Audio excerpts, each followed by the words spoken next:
The unintended power of the One Button Respec. The new skill point resets, or One Button Respec in Warhammer 3, is intended to let you respec the skill points that the AI has spent on lords that you can federate late in the game, and also retrain your own lords to change their specialization. But it has quite a few probably unintended consequences as well. I'll just quickly go through a few uses for secondary or additional assistant lords and how the respec button makes their use even more powerful. Then I'll explain some of the more flagrant exploits that you can use with the new respec system. Firstly, you can use it to keep a pool of lords ready to be spawned anywhere on the campaign map with any skill setup that you need for a given job. Every time you need to temporarily disband an army, instead of disbanding it, you can just hit respec. The lord will then be wounded and go into reserves for only 3 turns, whereas if you disband the lord, he'll be unavailable for 5 turns. Additionally, all their points will be respec'd so that every time you respawn that lord, you can skill him however you want. So for starters, the boot button to disband a lord is now redundant. For maximum efficiency, you should basically never use this button and just always respec instead. You can recruit extra lords to assist your main army in battle. Each extra lord gives an extra chance to loot items, so you might want to roll with up to 4 lords for the 4 times items.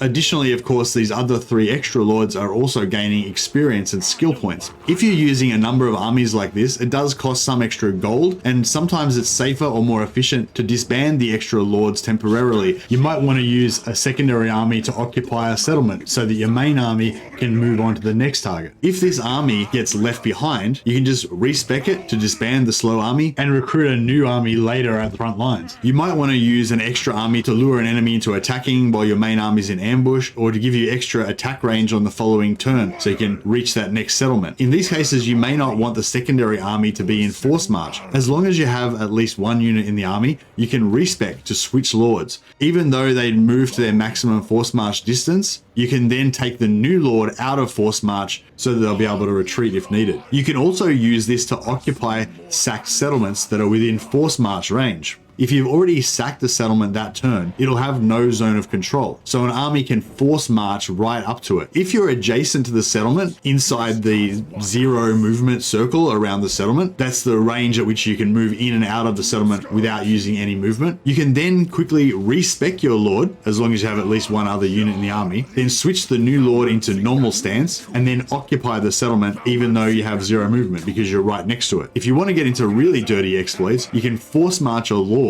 then recruit a regiment of renown, then respec the original lord, replace them with a new lord, and that'll actually reset their movement so you can have a free extra additional movement on top of that. Even though the lord has used all of their movement and force march, the new regiment of renown you hire still has their full movement, so when you replace the lord, the new lord comes in and adopts the movement of the regiment of renown and is able to move again. These are all old exploits, they're just a little more convenient now with the 3-turn respec instead of the 5-turn replace. With lords like Tyrion and Malekith, permanent faction changing skill choices can now just be flipped back and forth every 3 turns as you prefer. Via the respec button, you can now disband heroes as well as lords. This could be handy if you move an army in the wrong place and you're about to get wiped out and you need to quickly disband your valuable heroes before they get destroyed. The respec button doesn't check loyalty the way disbanding a lord does, so it's really handy for Skaven and Dark Elf campaigns. Normally, if you try to transfer a lot of units or disband an army with low loyalty, the lord will rebel and form a new enemy separatist faction. Respec doesn't seem to check the loyalty, so you can always use the respec button to replace a lord or disband it safely.